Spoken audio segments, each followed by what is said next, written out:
Ketua KPPS di Kabupaten Bima, Nusa Tenggara Barat terluka parah usai dianiaya oleh salah seorang pria saat pemungutan suara berlangsung. Korban diserang secara tiba-tiba dari arah belakang dengan menggunakan senjata tajam.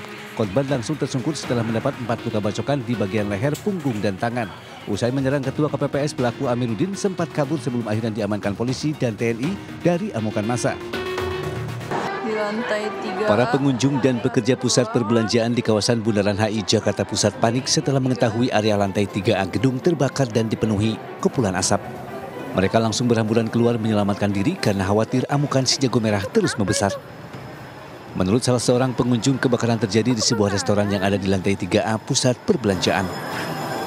Sempat terlihat kobaran api yang disertai bunyi alarm darurat yang membuat para pengunjung dan pekerja harus dievakuasi keluar gedung. Dan dapat tenan di lantai 5 ya. Jadi asapnya tuh udah sampai ke atas dan alarmnya tadi udah bunyi kenceng banget, jadi orang-orang panik dan buru-buru langsung ke bawah. 10 unit mobil pemadam kebakaran yang diterjunkan ke lokasi akhirnya berhasil menjinakkan kobaran api sebelum kebakaran meluas. Selama proses pemadaman, seluruh area gedung terpaksa steril sehingga aktivitas di dalam dihentikan sementara. Dari Jakarta Pusat, Rinstun Sanjaya, iNews melaporkan. Pemirsa, bangunan balai warga yang dijadikan tempat pemungutan suara atau TPS pada Pilkada serentak di Kota Cilegon, Banten ambruk diterjang hujan deras yang disertai angin kencang.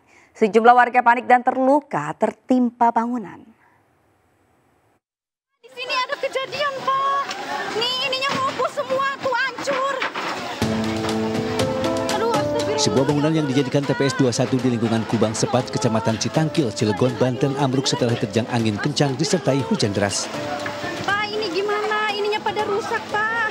Warga panik karena melihat rekan-rekan mereka dan para pemilih terjebak di reruntuhan bangunan.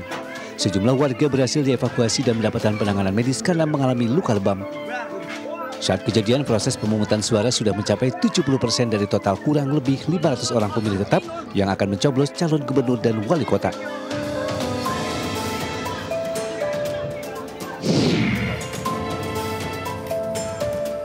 Tempat pemungutan suara TPS 32 di perumahan Buana Asri, Kelurahan Palumbon Sari, Kecamatan Karawang Timur, juga roboh diterjang angin besar dan hujan deras.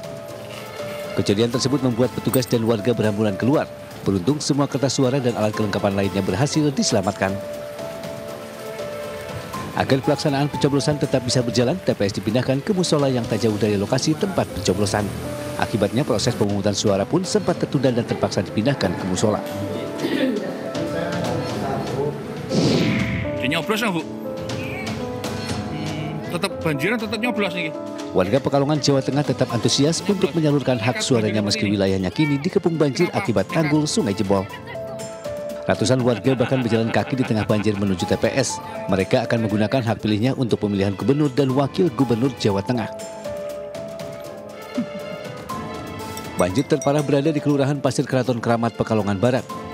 Data KPU Kota Pekalongan, jumlah TPS yang terkena banjir ada 5 dan telah dipindah ke lokasi lain. Tim Liputan iNews melaporkan.